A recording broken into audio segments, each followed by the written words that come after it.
And when you have an answer, you can tell me. Or you can give up and I'll tell you.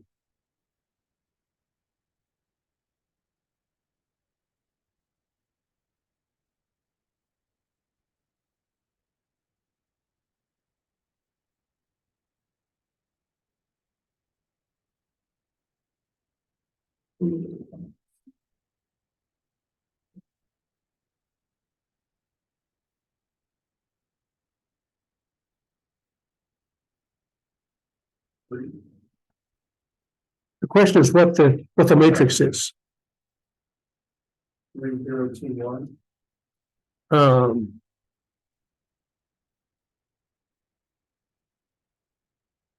Okay, so what you're doing is you're shifting the position of the parallelogram, right? Yeah, to start from the origin. So yes, so so that, for example, you take this side, say, and that's going to be so the just to, like you're going to get you're going to get see this point here is 2, right?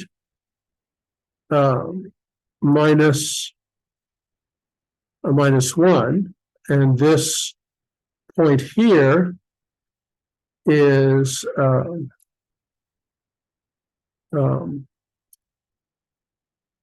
0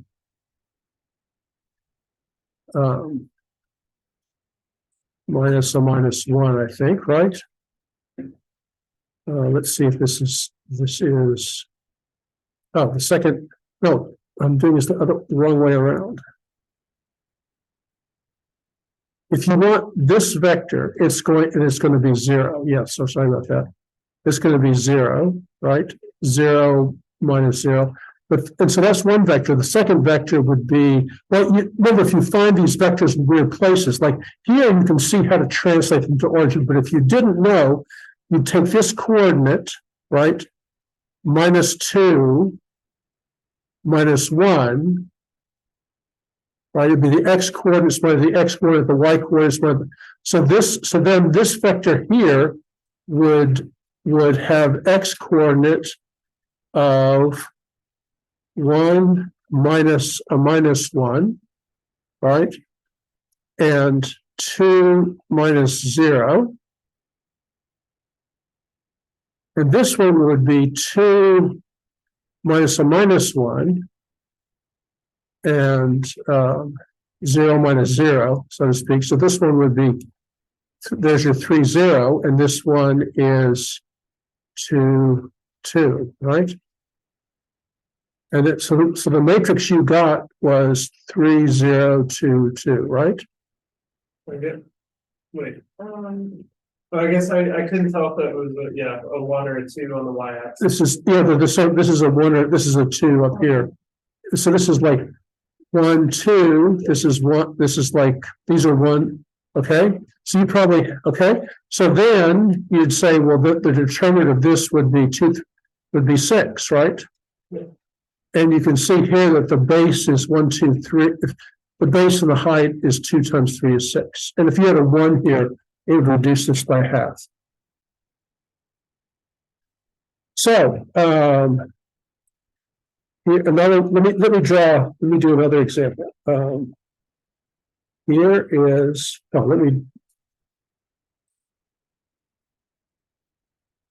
want better axes, okay?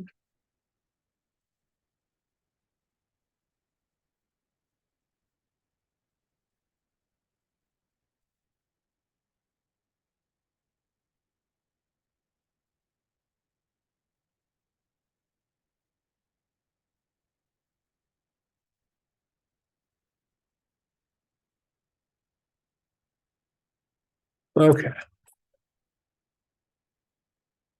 So here's X and Y.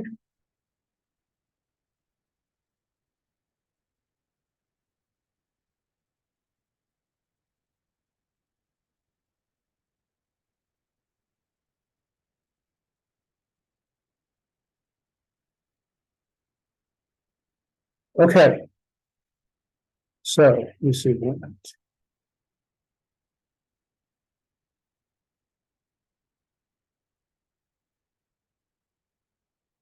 Okay, so what is the area of this parallelogram? Or this, yeah.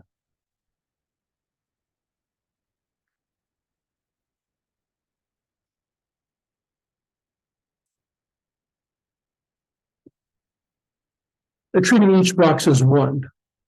Here, let me.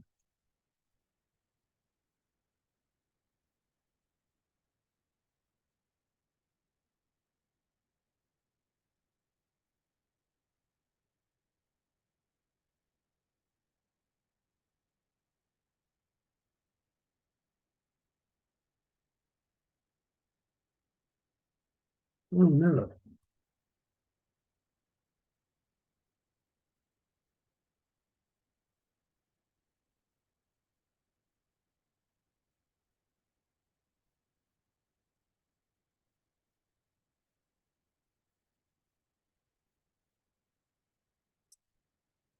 Why do we have to shift with the origin? Well, this is shifted to the original No, rate. I'm just asking in general, why do we want to shift to the origin? Oh, it just makes determining it makes determining what the vectors are, because the vectors are differences, you know, in other words, if I move this off the origin, it would just be the vectors that I get for the two-dimensional thing are the differences between, like, if I have this arrow, I have this quote, this X and this Y, minus this X and this Y. Here there's 0 and 0. So in general, I have to do, you know, like X, XF minus X initial, Y F minus Y initial for the vector that corresponds to this point. So it wouldn't be this coordinate, it would be this distance and this distance. Yeah. So, but then, so if I'm at the origin, those two things are 0, so it's easier just to write down. So, do you have, and you can figure out the area, right?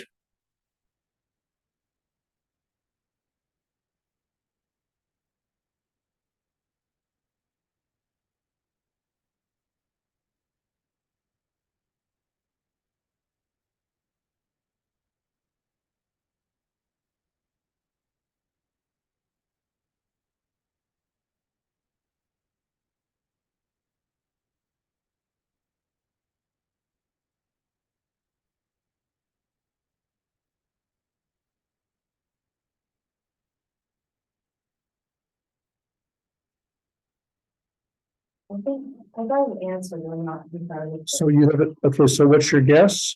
-10. -10, okay, and what's your matrix? It was, let me see, -4 to. This? Yes, to, -34. Okay. So, let's see. What I would do is I would first find this vector here, the coordinates of this vector here, which are 4, 2. Right? Then find the coordinates of this one, which are 1, 2, 3, which are -3, 1, 2, 3, 4. And then I would do the determinant of 4, 2, -3, 4. Because I want to choose this vector swooping counterclockwise into this one. So that's why I chose this rather than -3, 4, 4, 2. Then if I take the determinant here, just using the formula, because it's 4 times 4, 16, minus -3 times 2 is going to equal 16. Let's see. 4 times 4 is 16, minus the minus is -6, which equals 22.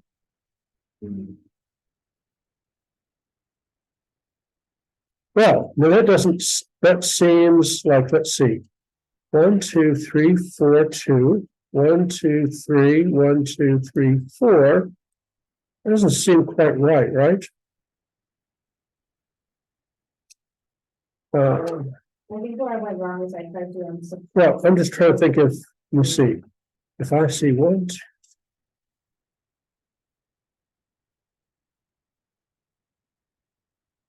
it's hard to see how there's actually, I mean, it's hard to see how there's actually 22, right?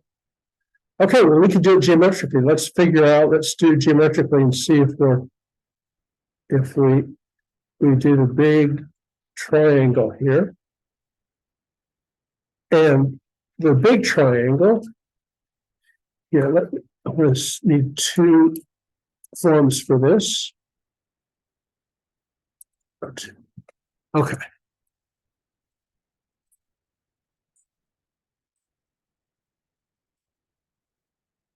So the big triangle here is, this is 1, 2, 3, 4, is the base is 7, right?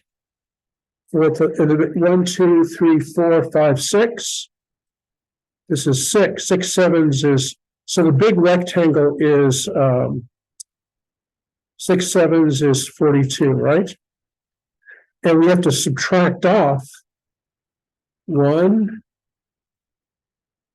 2, 3, those triangles. Okay, triangle 1 has an area, it's a 1, 2, 3, 4, 1/2, 2 times 4, right? And then 2 is 1, 2, 3, 1, 2, 3, 4, 1/2, 3 times 4. And 3 is 1, 2, 3, 4, 1, 2. That's the same as this one.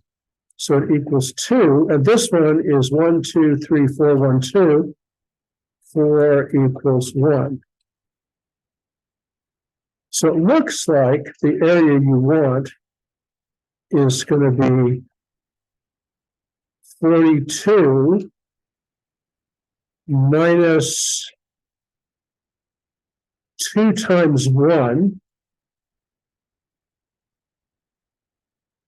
2 times 1/2, 2 times 4, minus 2 times 1/2, 3 times 4, which equals 42 minus 8 minus 12, which equals 42 minus 20, which equals 22, which confirms this calculation here. Despite the fact that it looks, well, on the other hand, I see the problem here is that if I count how many full triangles there are, it's almost full. 1, 2, 3, 4, 5, 6, 7, 8, 9, 10, 11, 12, 13, 14, 15, 16, 17, 18, 19. So I've got like 19. So anyway, so there's intuition about the area of whether it was, you said 10, right? Yeah, I think what I did was at the end, it was 60. You may have chosen them from somehow wrong orientation. What I did is I got the points, I got negative 3, 4.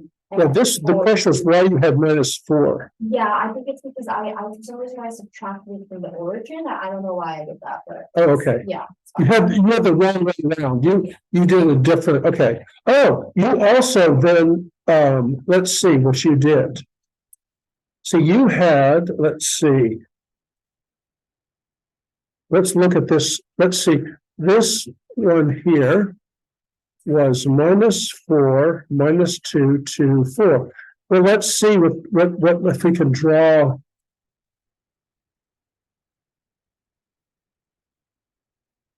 Okay, that's not going to work.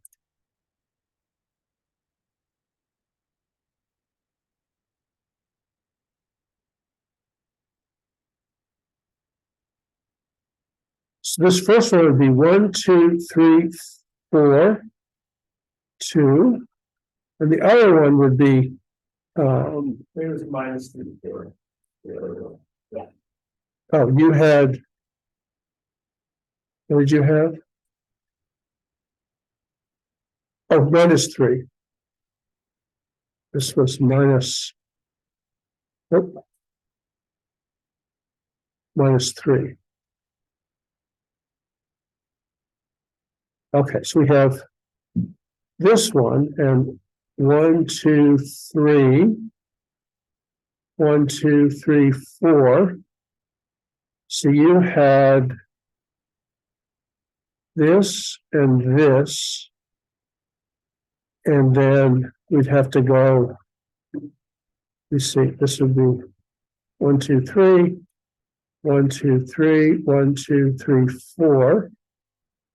So you'd be something like this, sliver like that, and that looks a lot more like. Also, it looks like you chose. You needed to reverse them because you have a negative answer here because you've chosen to go clockwise into the 2. But that wasn't your intent. That was just that explains the -1 of minus. This is minus 16. Let's see.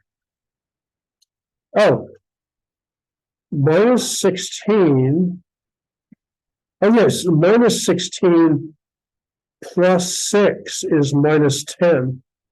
So you'd have the minus 10. If you reverse the order, like flip them, there would be 10.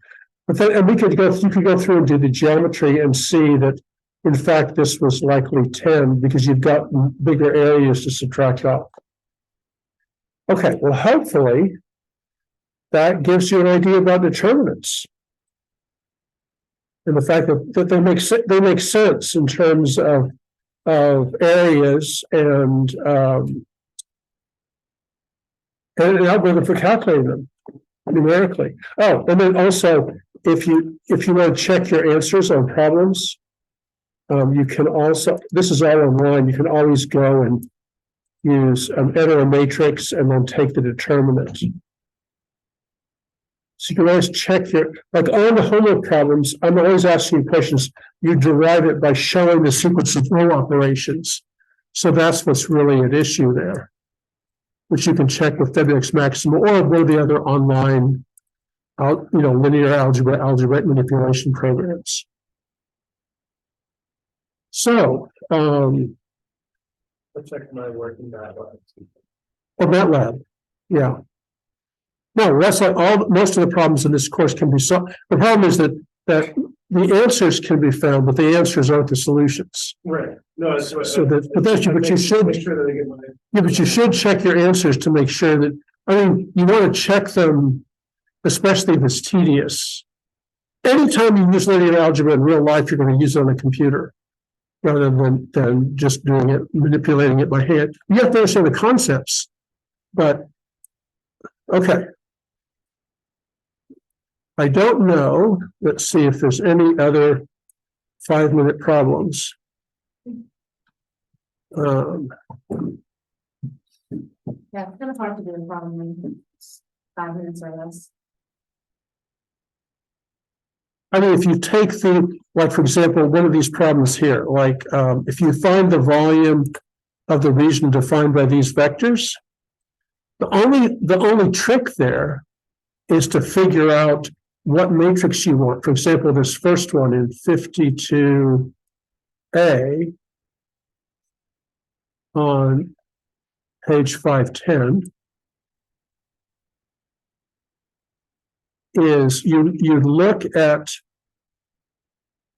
say, 1, 1, 1, 2, 3. Okay, and then you look at -1 and 1, 2, you see 1, 2, 3, 4. So you'd have, let's see, this vector and this vector, unless you know that you'd choose the matrix would be 1, 3, -1, 4 to get a positive answer, and you'd have 4 minus a -3 is 7. This area in there somehow.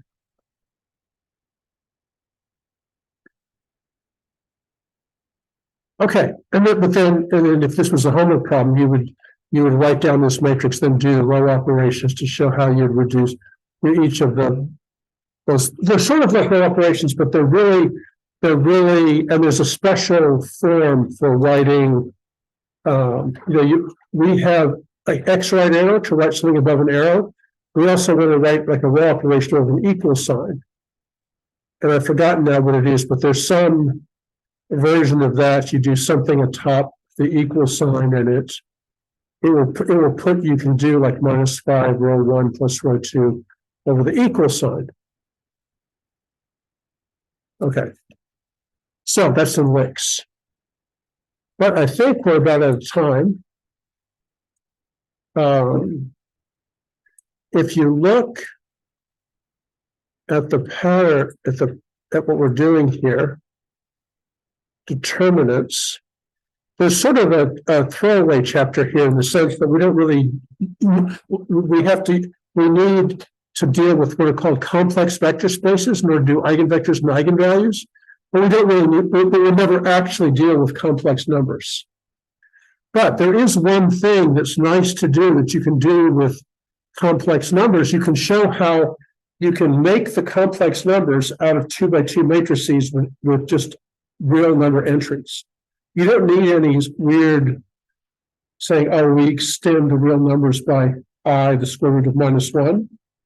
You can just say, okay, here's a set of matrices that are isomorphic to the real numbers. You can construct the real numbers as 2 by 2 matrices and see that they're actually rotations and stretches, and it gives you some insight into what all of the things you can do. And maybe what we'll do is we'll do that as well as practicing this stuff. But I think you can see that it's easy to, it's not hard to, there's not much going on here in terms of determinants. It's just a matter of using all the consequences and to find an easy path to what a determinant is. For example, here's one kind of problem that I won't have to quite solve. We can look at next time. Let's say that -5 row 1 plus row 3, row 1 swap row 2 -3 row 4 plus row 3 and 5 row 2 plus row 1. These 4 operations brought a matrix A to echelon, a non-singular matrix to echelon form. What is the determinant of A? Or what's the determinant of the inverse of A? So there's a kind of problem that you can figure out with, because it requires that sort of saying, well, you want to represent these by elementary matrices, and what are the determinants of each of these row operations? And then if I can represent, since it goes, you could represent, it goes, if it's non-singular, the identity matrix is the result. So you're going to have the identity matrix equals R1, R2, R3, R4 times A. So A is going to equal R1, R2, R3, R4 times the identity matrix.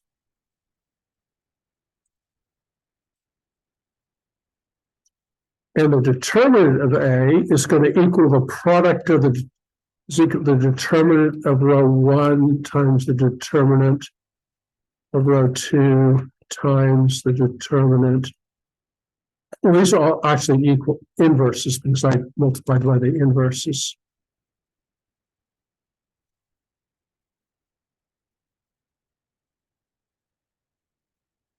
Which is going to equal like 1 over the determinant of R1. So all you have to do is find the determinant of R1.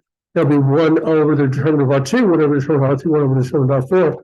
So you can, just from knowing the series of row operations that bring a matrix to reduced to echelon form, you can figure out, well, you can figure out what the matrix is, but you can also figure out what the determinant is without having to do much work.